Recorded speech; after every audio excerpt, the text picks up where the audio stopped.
So it's a Wednesday, meaning that by my current upload schedule was supposed to have a candle in the wind style discussion of a philosophical topic.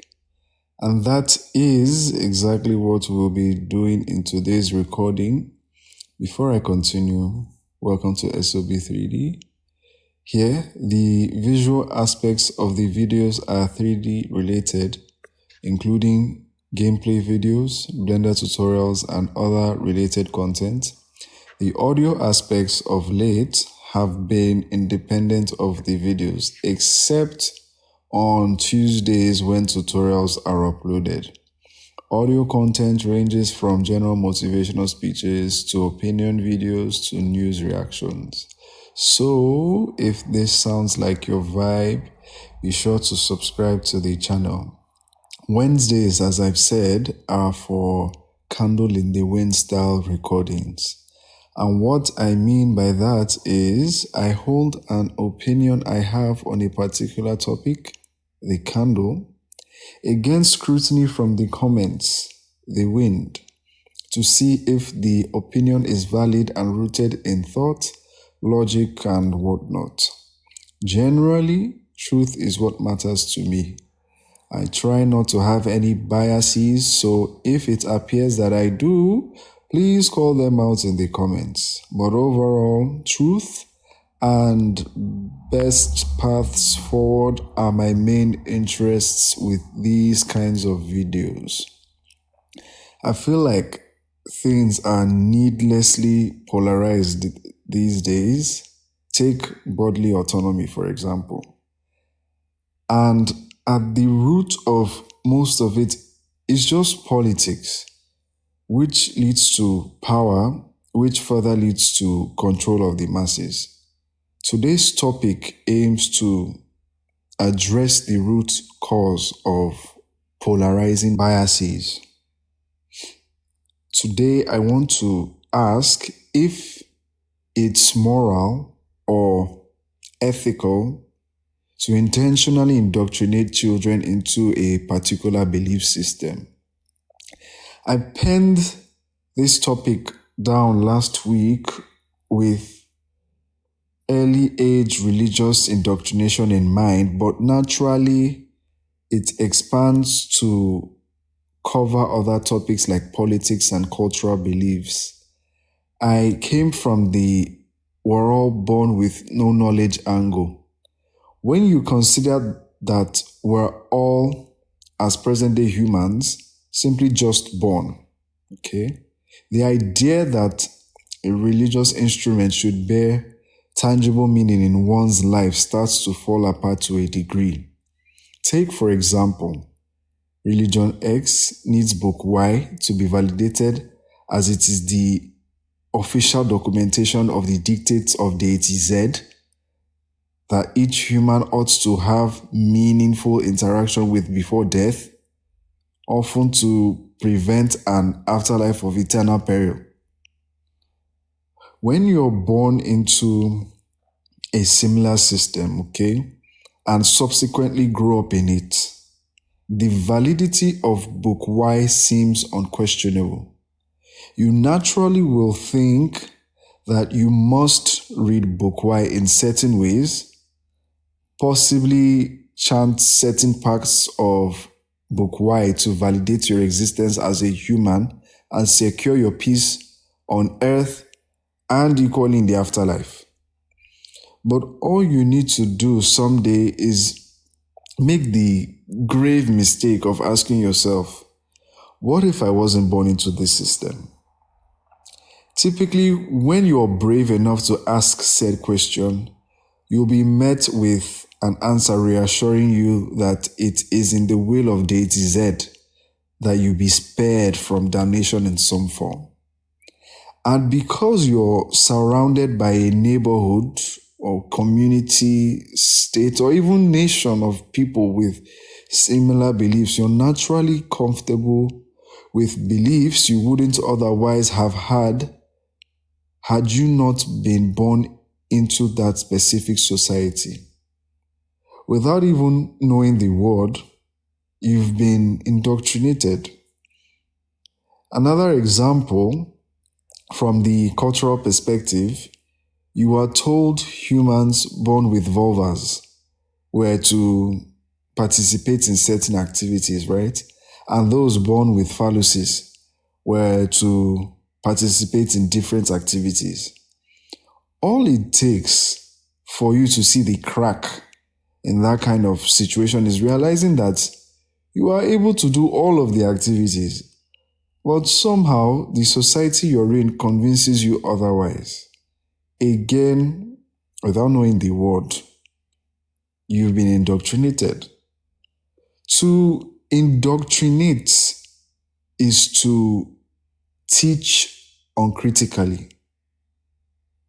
It is to teach just because I was taught X and those before me were taught X as well, without ever questioning why we're meant to do X and not Y. Now, from that definition, you might argue, well, not all indoctrination is bad. After all, we indoctrinate children to upstanding members of society who do not kill and so on. It's tempting to say, yes, there is good indoctrination, but recall the definition I stated earlier. To teach uncritically. To teach something uncritically means to teach it just because.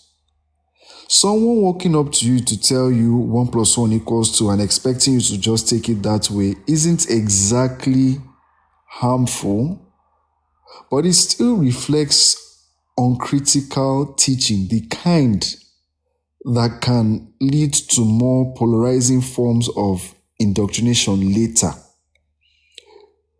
With concepts of that caliber, they are easy to explain and are generally independent of borrowed concepts.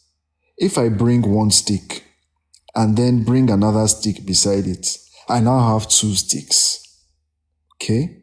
This concept transcends language, culture, politics, and religious activity. But when you're told that you cannot be in the same room as a group of people based on your skin pigmentation, for example, you can then agree that this concept isn't fundamental to the human experience and requires a social implementation to seem legitimate enough to be accepted by anyone. Throw away the social construct and the talking point falls apart. So to answer the question, no, I do not think children should be indoctrinated at an early age. As a matter of fact, I think indoctrination at any age doesn't help society at large, but it's particularly controversial with children because a lot of the time, this is their debut perspective of the world around them. Many are lucky enough to have interactions with individuals from other societies as they age. However, many also do not enjoy said privilege. They've been trained to see comments on their beliefs like narrow-minded, for example, as weapons from the antagonistic figure from their learned religious beliefs. Let's call this figure pseudo-deity W. Everything that contradicts their worldview, they've effectively been brainwashed, in heavy quotes, to have must be a temptation from pseudo-deity W or something in that light. When it comes to politics, at times they avoid religious talk but can achieve the same results with aggressive fear-mongering. It's the same pattern, convincing people to align with ideas they didn't critically choose for themselves. You might then say, well, provided they keep it to themselves, what's the issue? Surely they'll just keep it to themselves until they become the president of your nation and have no choice but to side with the dictates of deity Z, irrespective of the morality behind said dictates. The indoctrination part of this issue is dire, sadly, but more so is the just their lifestyle part in my view. You're able to understand that certain perspectives come from a place of make-believe style thinking, okay? Yet you willingly let such people carry on. At times, I wonder how moral that is. Okay, think of it this way. When we recognize harmful beliefs, do we have any responsibility to intervene? If, for example, a friend of mine believed he could fly, shouldn't I at least signal to him that he can't fly and absolve myself of the guilt when he's fallen? Of course, biologically, we're not obliged to point people in a particular direction, but you could certainly make the argument that it is the moral thing to do in most cases. Then there's equally ourselves. What do we believe? And are our beliefs even true? Am I combating indoctrination from a place of indoctrination myself? I always ask myself this question, but that's why I decided to do these videos really.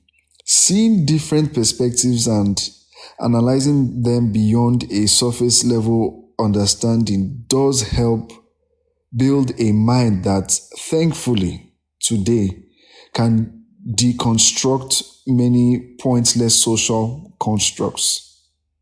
And speaking of critical thinking and deconstructing social constructs, one of the biggest lessons I learned came from understanding gender as one. Just a quick confession, I'm embarrassed at how long it took for me to fully understand gender being a social construct. I always heard the statement being thrown around and just took it as a lay fact, but I was never really able to explain what that meant until I, on my own, thought critically about it one day. And the beautiful thing about seeing things from a critical thinking point of view is that you can't ever unsee them. It's kind of like a video game. You've passed all the levels, but someone wants to bring you back to like level 3 because they think it's the final level. I'm not sure that's the best analogy, but I hope it makes sense. And to those of you who also do not understand that statement, I can explain, but let me first clarify that I admittedly was stubborn in not letting my immediate society influence me into believing gender and chromosomes were the same thing, all right? I always understood the two to be different, but I didn't exactly know what gender was, okay? And what it is really is a set of mostly unspoken rules that humans, depending on their choice, fit into to varying degrees. The kind of statements that kind of flipped the switch in my mind were hearing people who present as men, right, be told they're not man enough. Okay? So the latent implication of that statement, even though one might argue it's from a humorous perspective, is that man is an expectation and not a ubiquitous reality for all holders of XY chromosomes. That's why the conservatives in the West, as I've seen, tend to see a man in a dress as offensive, Whereas in many cultures today, men wear what could be defined as dresses. But of course, they are never called that. In some cultures, men endure abuse from entire communities prior to marriage.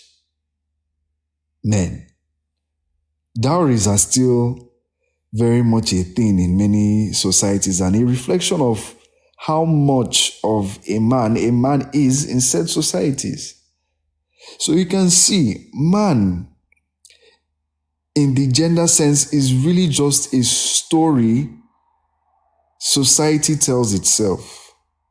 Hence, gender is a social construct.